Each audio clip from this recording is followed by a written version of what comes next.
All right, radiology residents, let's talk about a real zebra of a diagnosis you might encounter. Megacystis microcolon, intestinal hypoperistalsis syndrome, or MMIHS. Sounds like a mouthful, right? Let's just call it Berdon Syndrome to keep it simple. Imagine this. You're scanning a fetus and notice a bladder that's absolutely massive. But here's the twist. There's no blockage. At the same time, the intestines just aren't doing their job. They're lazy, with almost no movement, or peristalsis. This causes the colon to be super small, or a microcolon, because nothing is passing through to stretch it out. That's MMIHS in a nutshell. A rare congenital condition where the smooth muscles of both the bladder and the gut just don't work correctly. It's more common in females and often gets picked up on prenatal ultrasound. So you're the expert behind the probe.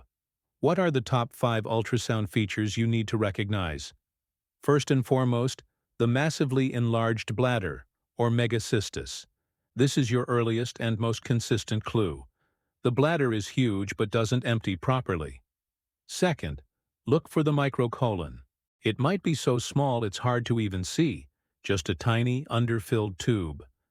Third, try to assess for intestinal hypoperistalsis.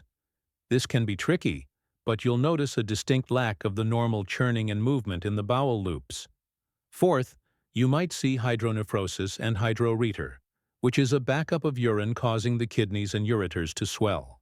And finally, number 5 is polyhydramnios, or excess amniotic fluid. This happens because the fetus isn't swallowing effectively, causing fluid to build up, especially later in the pregnancy.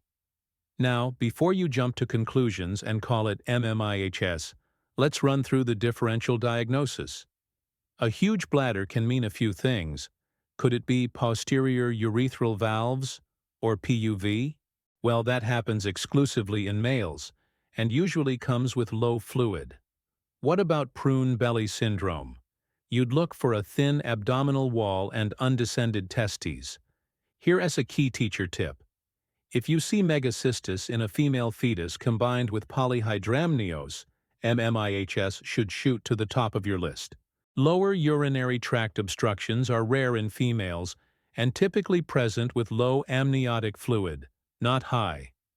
To wrap this up, MMIHS is rare, but that giant bladder is your big flashing sign. When you see it, always check the colon size, amniotic fluid level, and try to confirm gut movement. Thanks for watching. If this helped clear things up, hit that like button and subscribe for more radiology teaching guides. See you in the next one.